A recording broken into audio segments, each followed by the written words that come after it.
Fa dibaca panjang. Kenapa kok fa dibaca panjang? Sekarang perhatikan huruf mim huruf apa? Harus kita ketahui supaya kita bisa menentukan hukum tajwidnya.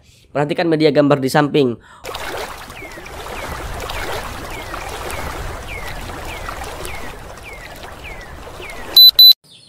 Assalamualaikum warahmatullahi wabarakatuh. Apakah Bapak dan Ibu saudara semuanya masih belum lancar di dalam membaca Al-Quran, kemudian masih belum memahami ilmu tajwid? Mari belajar mengaji Al-Quran bersama kami. Di sini kami akan membantu Bapak dan Ibu saudara semuanya agar dapat langsung dengan mudah dalam memahami ilmu tajwid Al-Quran, kemudian agar supaya bisa segera lancar di dalam membaca Al-Qurannya. Dengan penjelasan tajwid yang kami jelaskan dengan pelan-pelan ditambah media gambar dalam penjelasannya, maka insya Allah Bapak dan Ibu saudara semuanya akan dapat langsung dengan mudah dalam memahami ilmu tajwid Al-Quran, dapat langsung bisa mempraktekkan dengan sendirinya ketika membaca Al-Quran, sehingganya bagi yang belum lancar membaca Al-Qurannya semoga bisa secepatnya lancar di dalam membaca Al-Quran. Jadi harapan kami di sini Bapak dan Ibu saudara semuanya bisa lancar yang memahami ilmu tajwid, bukan hanya sekedar lancar seperti itu. Jadi di sini kami akan terus berupaya untuk membantu Bapak Ibu saudara semuanya dalam memperbaiki dan melancarkan bacaan Al-Qur'annya. Selanjutnya kami senantiasa mendoakan semoga Bapak dan Ibu saudara semuanya senantiasa diberikan kesehatan oleh Allah Subhanahu wa taala, dipermudah segala urusan-urusannya, dikabulkan segala hajat-hajatnya, dan semoga Bapak dan Ibu saudara semuanya senantiasa dilancarkan rezekinya oleh Allah Subhanahu wa taala, diberikan rezeki yang berlimpah ruah dan barokah hingga bisa menjadi seorang ahli sedekah, dan dengan rezeki yang barokah tersebut semoga kita semuanya nantinya dapat beribadah umroh dan haji ke tanah suci Mekah. Amin, amin, ya Rabbal Alamin. Baik, mari kita mulai belajar mengaji Al-Qur'annya. Kita kali ini akan belajar mengaji Al-Qur'an dengan penjelasan tajwidnya yang pelan-pelan. Masih melanjutkan kembali pada surah Al-Baqarah ayat 281. Karena surah Al-Baqarah ayat 281 ini kita bagi menjadi dua bagian supaya durasi videonya tidak terlalu lama. Karena di sini kami berusaha menjelaskan tajwidnya itu dengan pelan-pelan supaya dapat langsung mudah dipahami, dapat langsung bisa dipraktekkan dengan sendirinya ketika membaca Al-Qur'an, sehingganya bagi yang belum lancar agar bisa secepatnya lancar di dalam membaca Al-Qur'annya. Jadi kita belajarnya pelan-pelan saja, sedikit-sedikit saja, yang terpenting dapat langsung dipahami begitu. Nah, sedikit-sedikit nanti lama-lama jadi bukit. Nah, ujar pepatah seperti itu kan. Sekarang kita masuk pada bagian yang kedua atau bagian yang terakhir daripada surah Al-Baqarah ayat 281 ini. Pada bagian yang terakhir daripada surah Al-Baqarah ayat 281 ini kita akan belajar dari sini. Dari thumma, dari sini sampai selesai sini. Baik, sekarang mari sama-sama kita baca bersama-sama terlebih dahulu dengan pelan-pelan. Namun kami senantiasa menghimbau kiranya Bapak dan Ibu saudara semuanya bacalah terlebih dahulu secara full surah Al-Baqarah ayat 281 tersebut. Kemudian karena ini yang akan kita pelajari, maka kita akan belajar dari sini ya sampai selesai sini. Mari kita baca bersama-sama. A'udzu billahi minasy syaithanir rajim.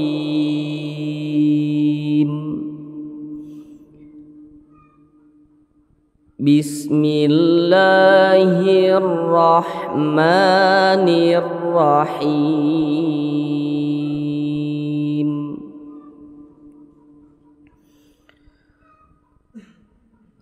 Thumma tuwaffa kullu nafsim ma kasabat wa hum la yuzlamun.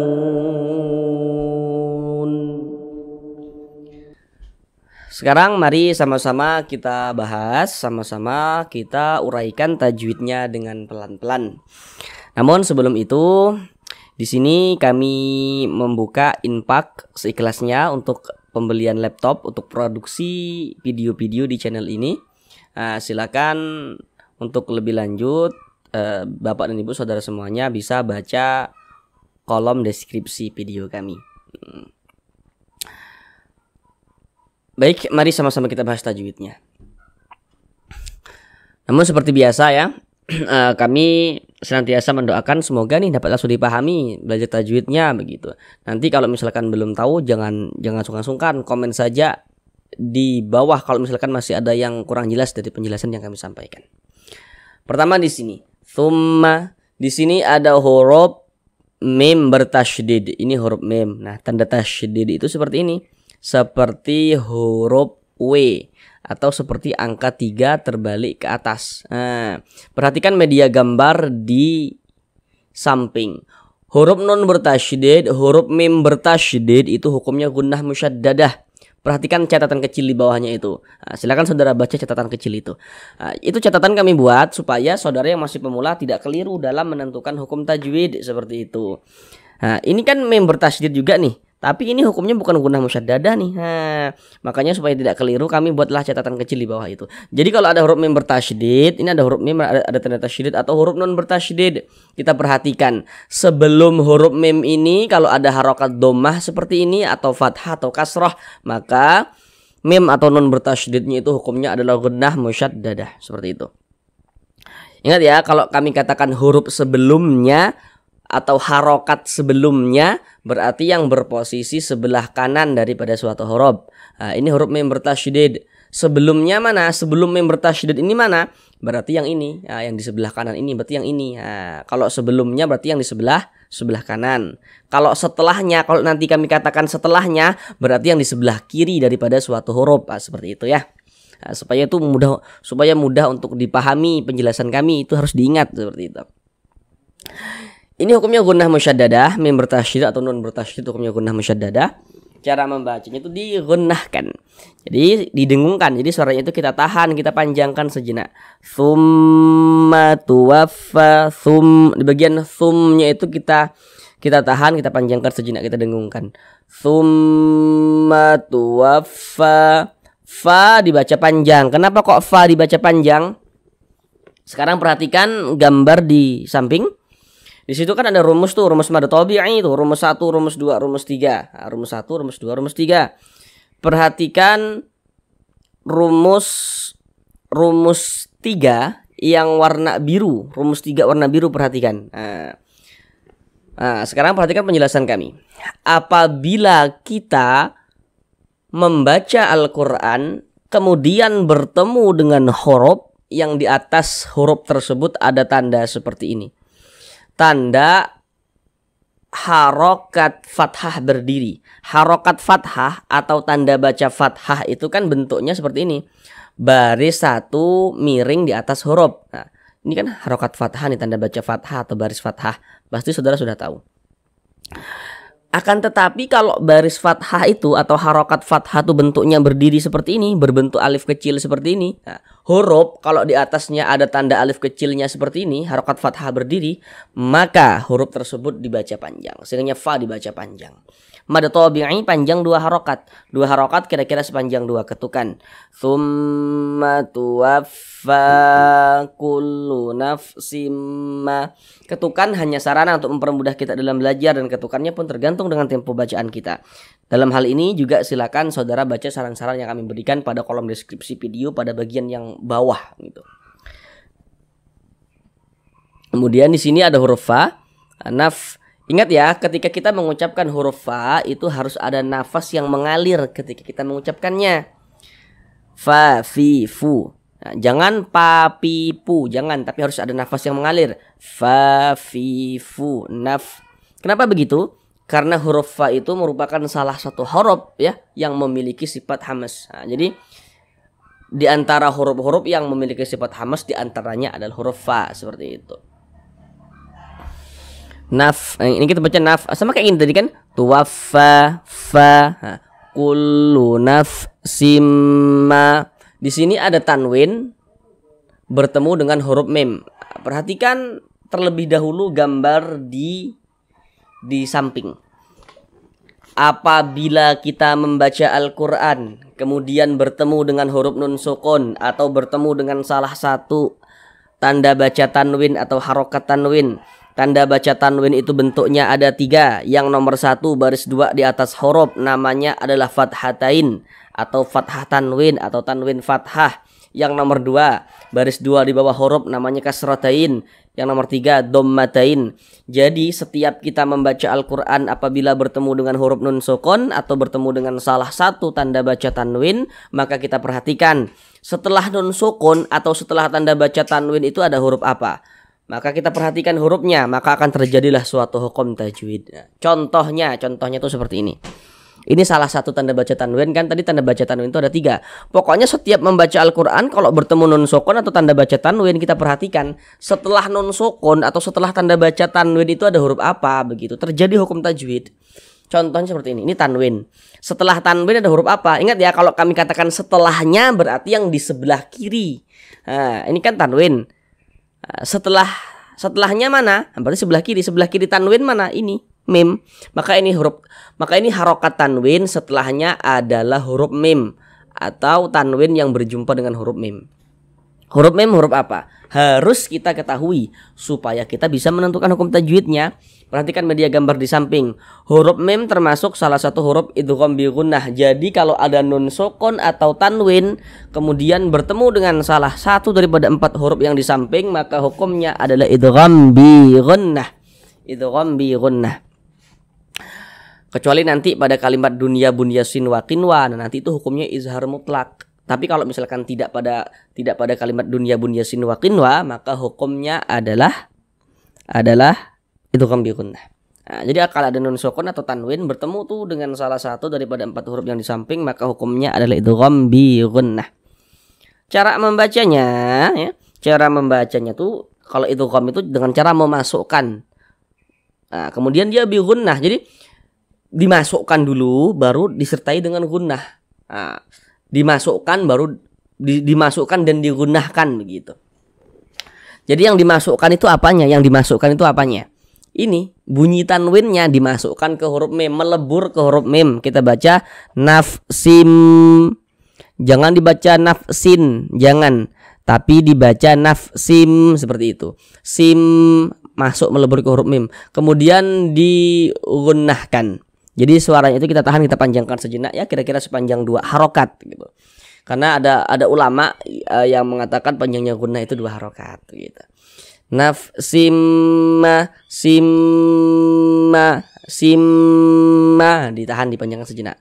Simma seperti itu. Kemudian ma dibaca panjang. Kenapa kok ma dibaca panjang? Apa tanda panjangnya ma? Perhatikan media gambar di samping. Perhatikan rumus 3 warna hitam. Perhatikan pada media gambar. Nah, di rumus 3 warna hitam sudah saudara perhatikan kan? Nah, sekarang perhatikan penjelasan kami. Ma dibaca panjang. Kenapa kok ma dibaca panjang? Jadi apabila kita membaca Al-Quran, kemudian bertemu dengan alif. Ini alif nih yang disambung dengan huruf mim nih. Nah, pokoknya kalau ada alif. Sebelum alif ada ini, ada harokat fathah. Harokat fathah nih. Baris 1 di atas huruf harokat fathah atau tanda baca fathah, maka huruf yang memiliki harokat fathah ini dibaca panjang. Ada alif, sebelumnya ada tanda baca fathah, maka huruf yang memiliki tanda baca fathah dibaca panjang. Sesuai dengan rumus 3 yang warna hitam. Mad tabi'i panjang 2 harokat. Nafsim ma kasabat. Nah, di sini ada huruf ta, dia sukun. Nah, kita baca seperti ini. Kasabat. Nah, jadi ada napas yang mengalir ketika kita mengucapkannya. Seperti memercik saja. Kasabat seperti itu. Karena huruf ta juga merupakan salah satu huruf yang memiliki sifat hamas. Wahum la. Nah, di sini ada huruf mim sukun bertemu dengan huruf lam. Mim sukun setelahnya huruf lam. Ini huruf mim tanda sukun tuh seperti ini. Huruf sukun itu kadang disebut juga dengan huruf mati. Nah, jadi maksudnya huruf sukun dengan huruf mati itu maksudnya tuh sama saja. Wahum la. Perhatikan media gambar di samping. Hukum mim sukun itu ada 3.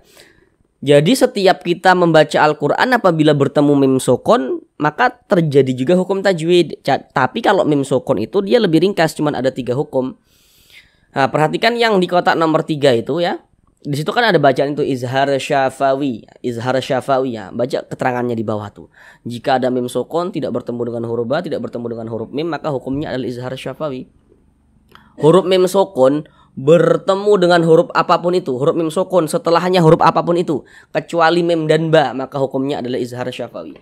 Kecuali nanti kalau ada mim sukun bertemu dengan huruf ba yang di nomor 1, hukumnya ikhfa syafawi. Nomor 2, mim sukun bertemu dengan huruf mim, hukumnya idgham mimi. Tapi kalau ada mim sukun setelahnya bukan huruf ba, bukan huruf mim, maka hukumnya adalah izhar syafawi. Nah, contohnya itu seperti ini. Ini mim sukun, setelah mim sukun huruf apa? Huruf lam. Bukan huruf ba, bukan huruf mim di sininya nih, tapi huruf lam. Maka hukumnya izhar syafawi. Baca jelas, tak berdengung, baca pendek saja. Wahum la, jangan dibaca wahum la, jangan. Salah, jangan dipanjangkan begitu, jangan, pendek saja. Wahum la, seperti itu. La dibaca panjang. Harusnya saudara sudah bisa tahu kenapa kok la dibaca panjang, apa tanda panjangnya la. Perhatikan lagi rumus 3 warna hitam. Sama lah penjelasannya dengan di atas tadi itu. Kalau kita membaca Al-Quran bertemu dengan alif, ini alif nih, yang ke samping ini alif nih. Alif. Sebelum alif ada ini, ada harokat fathah, ada tanda baca fathah nih, baris 1 di atas huruf. Maka huruf yang memiliki tanda baca fathah ini dibaca panjang. Jadi alif itu pasangannya adalah tanda baca fathah seperti itu. Sehingga la dibaca panjang, mad tabi'i panjang 2 harokat. Wahum la yuzlamun. Mun dibaca panjang. Ini namanya adalah mad arid li sukun. Tapi pada mulanya dia namanya mad tabi'i. Apa yang mempengaruhi dari tabi'i menjadi mad arid li sukun? Perhatikan rumus 2 warna hitam. Rumus 2 warna hitam, perhatikan. Kalau kita membaca Al-Quran ya, rumus 2 warna hitam, kemudian kita tuh bertemu dengan huruf waw sukun. Ada huruf waw, ada tanda sukun, waw sukun. Kalau ada waw sukun yang sebelumnya ada ini, ada tanda baca dhammah, ada harokat dhammah, maka huruf yang memiliki harokat dhammah tuh dibaca panjang. Kalau kita membaca Al-Quran tuh ya kita lihat-lihat tuh, kita perhatikan.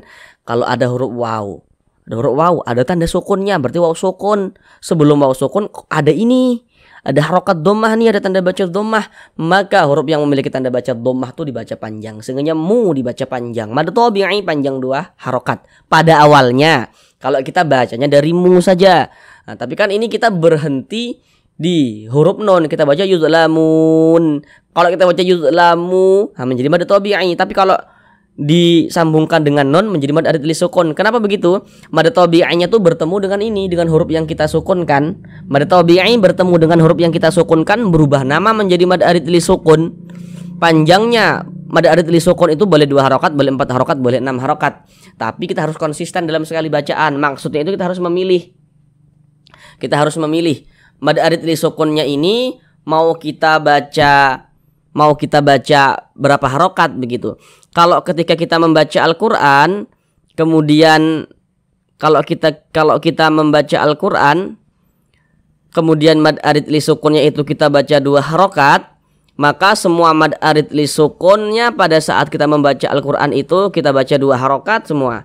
Kalau mad arid li sukunnya itu kita baca 4 harokat, maka pada saat membaca Al-Quran itu kita baca 4 harokat semua begitu. Jangan selang-seling, harus konsisten begitu. Huruf yang kita sukunkan mana? Huruf nun. Ini kalau kita berwakaf di huruf nun, berhenti di huruf nun, kita baca yuzlamun. Jangan dibaca yuzlamuna, jangan. Huruf nunnya kita sukunkan. Kenapa begitu? Karena kalau kita membaca Al-Quran, kemudian kita itu berwakaf, kita itu berhenti tepat di huruf yang tidak dibaca panjang, ya sukunkan hurufnya, matikan hurufnya. Ini kan kita membaca Al-Quran, kita berhentikan tadi, berwakafkan di huruf nun. Huruf nun kan tidak dibaca panjang. Sebab berwakaf tepat di huruf yang tidak dibaca panjang, maka hurufnya kita sukunkan begitu. Sehingganya kita baca yuzlamun. Sekarang mari sama-sama kita ulang bersama-sama sekali lagi dari awal. Tsumma tuwaffa kullu nafsim ma kasabat wa hum la yuzlamun.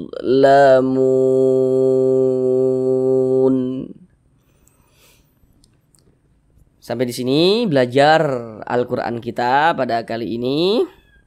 Supaya tidak sia-sia dengan apa yang telah kita pelajari, maka kita harus senantiasa membaca Al-Quran. Dalam sehari semalam itu harus ada waktu tuh untuk kita menyempatkan diri bersama Al-Quran, membaca Al-Quran seperti itu. Terima kasih. Assalamualaikum warahmatullahi wabarakatuh.